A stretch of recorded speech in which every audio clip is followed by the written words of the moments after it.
In this video, I'm going to show you how to do a tune-up on a Westinghouse iGen4500 generator. Part of the tune-up is to make sure that the screen on the exhaust is clean and free from carbon buildup. I'm going to pull the air filter out, clean that out thoroughly.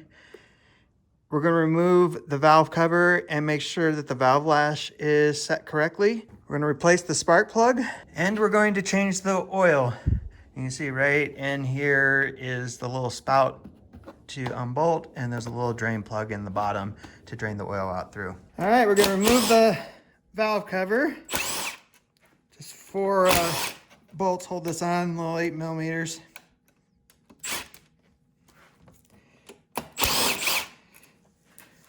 All right, it finally came off. You can see the gasket is broke. It's actually stuck on up here. So we'll need to peel that off, clean it off.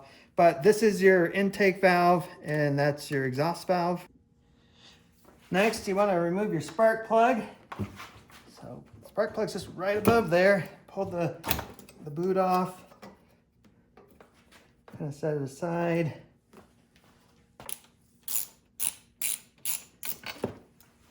All right, next we need to get the engine at top dead center. So how do you do that? Well, your intake, your exhaust, and right now the intake is actually being pressed in, so it's letting gas into the cylinder. So you just pull the cord and you see the intake came back up, and then the exhaust is gonna go here. There goes the exhaust. There goes the intake. So I use a stick. Stick it right down in there.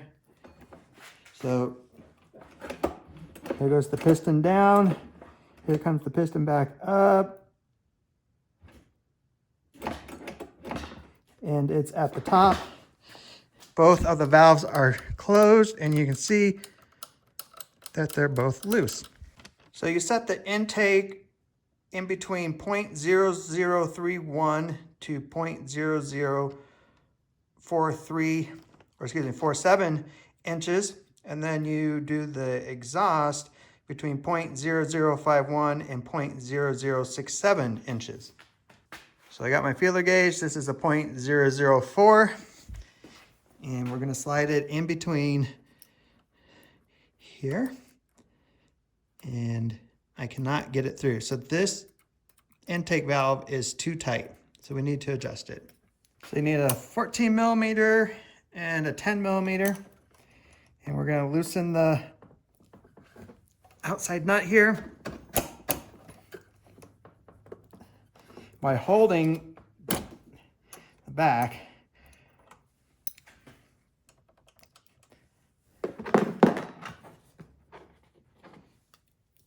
So now we're going to slide our feeler gauge back in there, and now I can get it in there, and there is just a little bit of drag.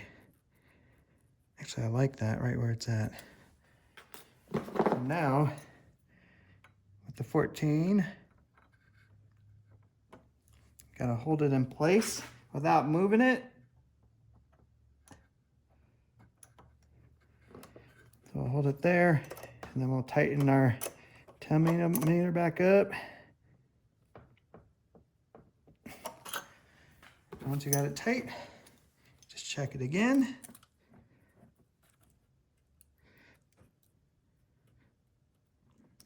And it's too tight, so we gotta do it again. So kind of have to go back and forth with this until it's right.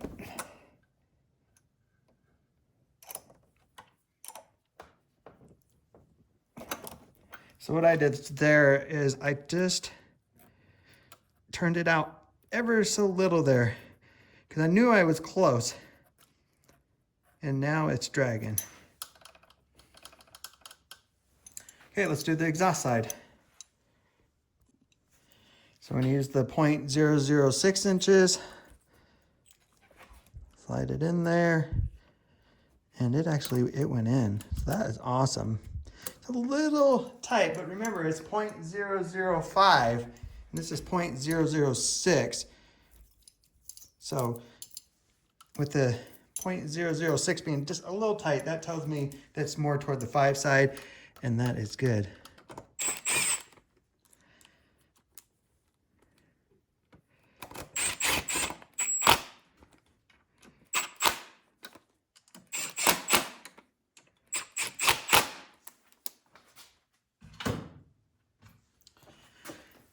And then we're going to install a new spark plug. I always start this by hand. You do not want to cross thread where it goes in there, because if you do, now you got to take the engine out, pull it apart, and rethread it. And don't forget to put your spark plug boot back on.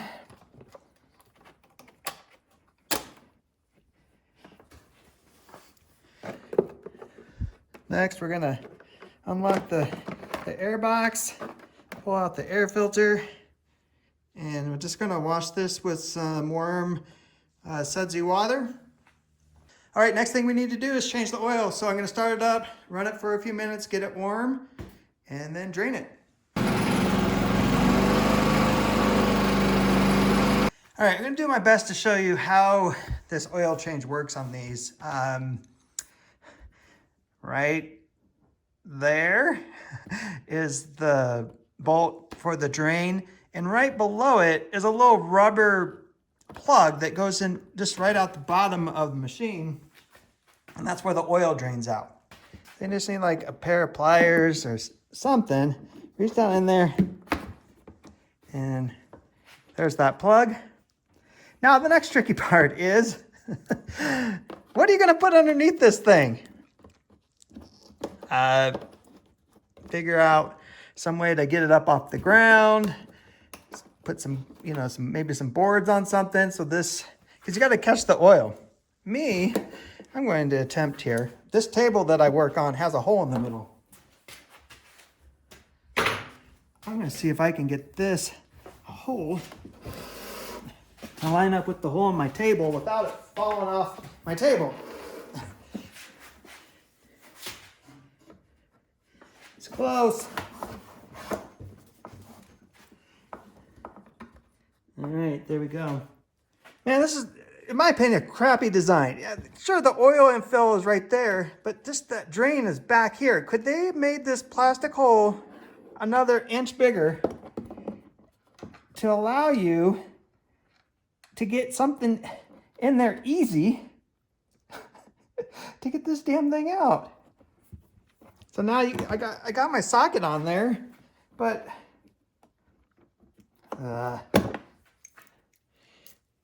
engineers.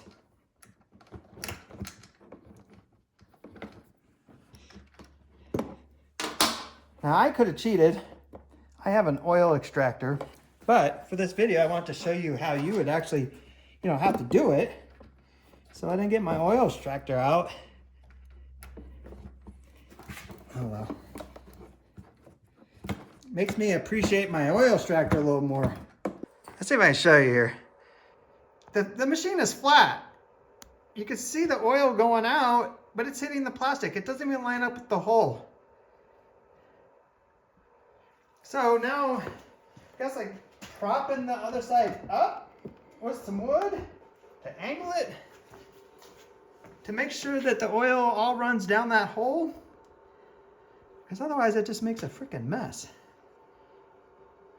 All right, all the oil is drained out. So now we just got to put our drain plug back in, and then the plug that goes down in the bottom as well. All right, well, I was really trying to do all this without pulling this old side cover off, but I can't get the drain plug back in.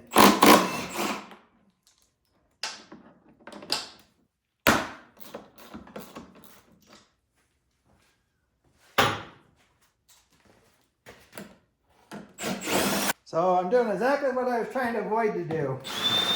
And that's take everything apart to get in there.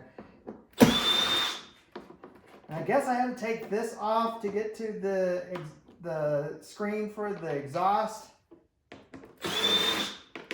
But I've loosened this shroud on the front.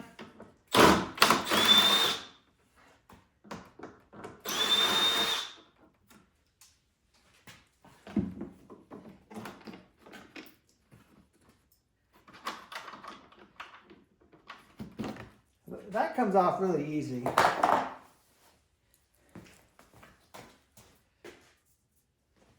But now that I got all the bolts loose,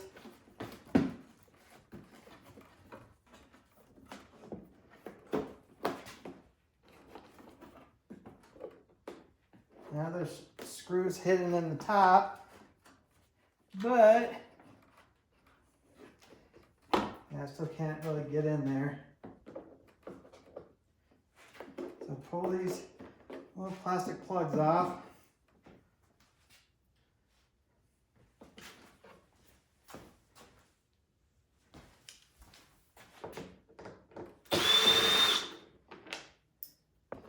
And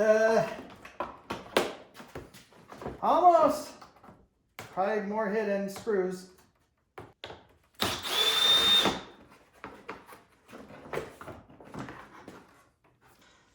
All right, and this is what we've been working with. I mean, now of course I can get my hand in there, right? So, I mean, I guess I could have pulled this off at the beginning. I mean, it's not that horrible. I mean, it's just a bunch of Phillips head screws that hold it together. Guess it makes it a little bit easier getting in there.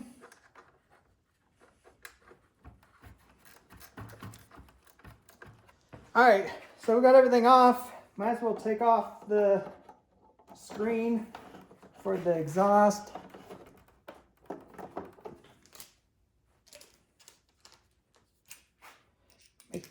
Just want to make sure that it's not built up with carbon, because if the machine has been running rich or anything like that, this will get clogged up.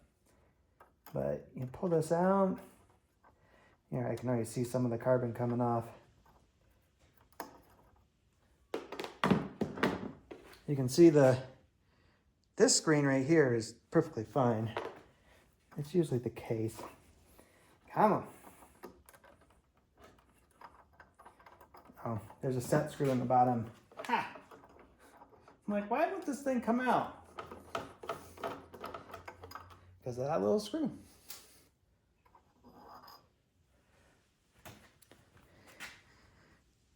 And actually you can see this is not bad at all. I mean, there's just a little bit on the part right there. That's just normal. So just tap it, knock it out if you got it in there, and just put it right back in. All right, so now we just gotta put this back together. Shouldn't be too complicated. Just gotta make sure all the little holes and everything line up. And get everything back in place. Just one or two screws in place. All right, it's put back together. Now we're gonna add oil. It's very important that when you do this, that the machine is level. You need a funnel that will fit in there. If you don't have one, you can tilt it. But once you tilt it and add the oil, set it back flat, make sure that oil is not running out of the fill. The manual calls for like 0.63 of an ounce, which is like 0.63 of a quart, which is like 17 ounces, 16, 17, somewhere right in there. You have your little dipstick. It tells you where the oil should be on it. So this particular oil I'm using just has the site. So I'm going to put about 17 ounces in it. So we just pour some in. Check. And almost 16. That's probably 16 and a smidgen.